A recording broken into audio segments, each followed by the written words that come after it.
नमस्कार मंडळी, कसे आहात सगळे? मस्त ना? तर अजून एका नवीन रेसिपीमध्ये तुमचं मनापासून खूप खूप स्वागत आहेत. आम्ही पण मस्त आहोत, मजेत आहोत. तर आज म्हणलं चला इडली बनवूया, कारण कसं ना आता पावसाळा सुरू होत आहे आणि पावसाळ्याच्या दिवसामध्ये इडलीचं पीठ काही फुगत नाही आपल्या मनासारखं. त्याच्यामुळे म्हणलं चला तर आज आपण इडली बनवूया. नंतर स्वराजची स्कूल सुरू होणार, त्याच्यामुळं काही जमणारच नाही म्हणलं. त्याच्यामुळे तर काल तांदूळ आणि डाळ भिजू घातली होती, संध्याकाळी वाटून घेतलं आणि इथं तर तरी पण तेवढं बऱ्यापैकी पीठ फुगलं नव्हतं. तर गेल्या वेळेस मी इडलीचं पीठ वाटलं म्हणजे इडली केली होती, तर पीठ एकदम छान फुगलं होतं. हे पातेलं होतं ना, तर पातेल्याच्या एकदम वरती असं पीठ फुगून आलं होतं, पण यावेळेस तसं काही झालंच नाही आहे. पण चला ठीक आहे. तर आता पीठ एकत्रित करून घेतलं, साईडला ठेवलं. आता इथं चालू आहे सांबारची तयारी. तर माझा थोडासा घसा बसला आहे त्याच्यामुळे. तर आता इकडं ना तुरीची डाळ आणि हे सांबारमध्ये टाकण्यासाठी लाल भोपळा आणि आपले हे शेवग्याची शेंग. तर अजून कोणी काही काही बरंच सांबारमध्ये टाकतं, तर लाल भोपळा आणि शेवग्याची शेंग तेवढी मी टाकते आणि खूप छान अशी चव लागते. तर एका डब्यात तुरीची डाळ टाकली आणि दुसऱ्या डब्यामध्ये हे भोपळा आणि शेवग्याची शेंग आणि कुकरला 1-2-3 शिट्ट्या काढून घ्यायच्या. आणि 2-3 शिट्ट्या काढल्यानं डाळ तर शिजते, पण भोपळानं एकदम गाळ होऊन जातो.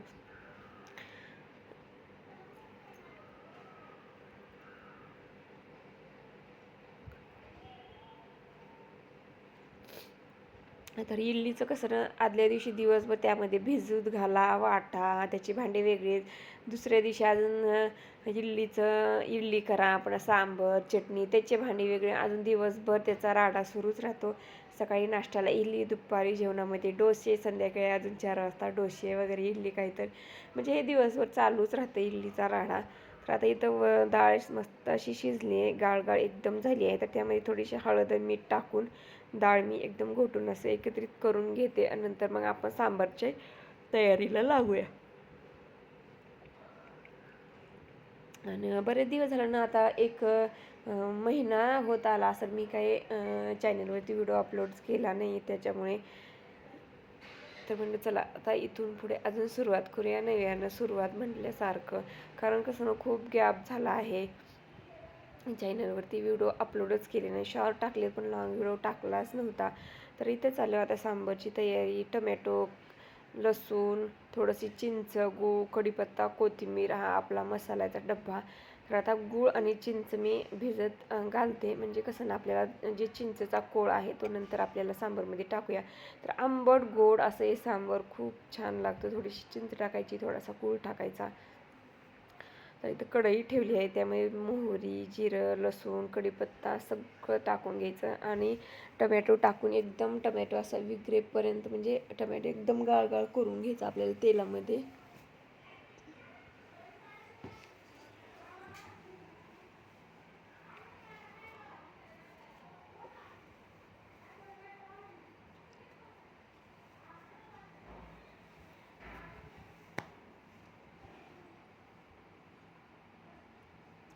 तर इडली असा हा पदार्थ आहे की कुणाला आवडत म्हणून नाही आहे. तर सगळ्यांनाच इडली सांबार चटणी आवडतं म्हणजे आवडतं.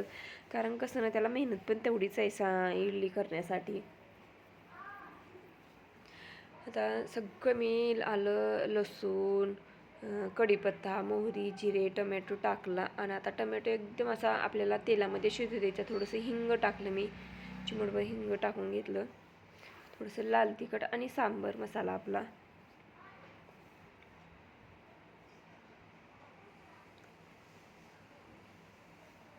आता पूर्ण मसाला मी एकत्रित करून घेते. मी जास्त काही तिखट टाकलं नाही, कारण कसं ना स्वराज विराज खाणारे असतात, त्याच्यामुळे जास्त मी तिखट बनवत नाही आहे सांबार. आता मसाला एकदम असा आपला हा छान म्हणजे भाजला. आता त्यामध्ये डाळ टाकून घेते. तर डाळ खूप जास्त घट्टसर झाली होती, म्हणून त्यामध्ये थोडंसं गरम पाणी केलं आणि नंतर मग गरम पाणी करून त्यामध्ये डाळीमध्ये टाकलं. वरून टाकला हा आपला लाल भोपळा आणि शेवग्याची शेंग. अजून थोडंसं गरम पाणी करून मी नंतर टाकणार आहे. आपला हा चिंचेचा आणि गुळाचा कोळ.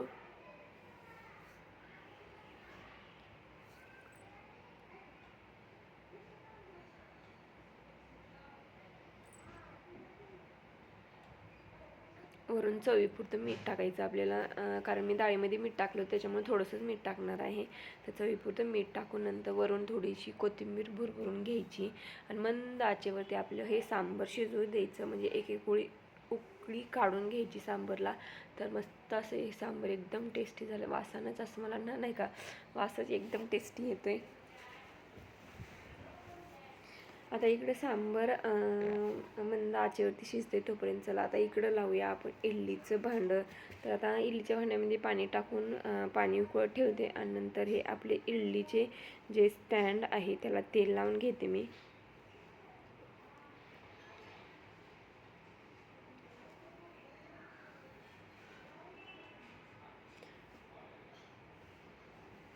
तर आता इडलीच्या पिठामध्ये थोडंसं चवीपुरतं मीठ टाकायचं आपल्याला आणि किंचितसा सोडा टाकणार आहे. कारण कसं ना पीठ फुगलं नाही आहे जास्त, त्याच्यामुळे म्हणलं चला थोडंसं किंचितसा सोडा टाकूया.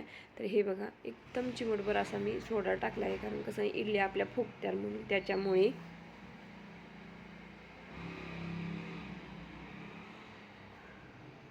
आता पूर्ण एकत्रित मीठ आणि सोडा मी एकत्रित करून घेऊन आता इडलीच्या स्टँडमध्ये हे बॅटर टाकून इडली आपली वाफवायला ठेवणार आहे.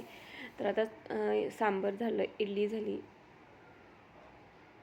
तर आता राहिली चटणी. तर चटणीची पण आता तयारी करून घेऊया पटकन.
तर इडलीच्या भांड्यामध्ये इडली वाफायला ठेवली आहे. तर आता इथं हे चटणी करते मी नारळाची, ओल्या नारळाची.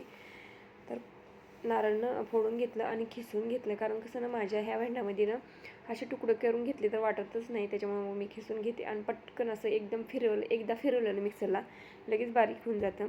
मग एक हिरवी मिरची टाकली, थोडीशी कोथिंबीर टाकली. आता वाटून घेतल्यानंतर त्यामध्ये अजून थोडंसं चवीपुरतं मीठ टाकणार आहे. थोडंसं किंचितसं पाणी टाकून आपलं अजून एकदा मिक्सरला फिरवून घ्यायचं.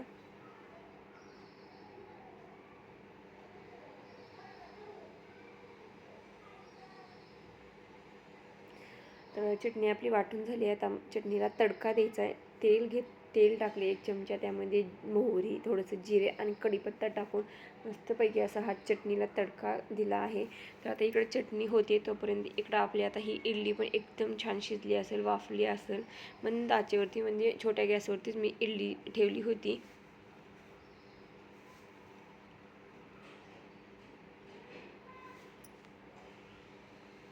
आणि कसं ना आज बाहेरनं आमच्या इथं पावसाचं वातावरण आहे, कारण संध्याकाळी पाऊस आला होता आणि अजूनही आभाळ वगैरे भरून आलेलं आहे. आणि अशा वातावरणातनं मस्तपैकी असं हे गरम गरम काहीतरी खावंसं म्हणून इडली मस्तपैकी इडली सांबार चटणी एकदम छान असा हा आजचा नाश्ता आहे. इडली पण एकदम अशी छान झाली आहे आणि फुगली आहे. मला वाटलं कुठं फुगते की नाही की, पण खूप छान अशी फुगली. थोडासा खायचा सोडा टाकला त्याच्यामुळे. तर हे बघा एकदम छान झाली होती. तर इडल्या करून घेतल्या, इथं सांबार करून घेतलं, चटणी करून घेतली.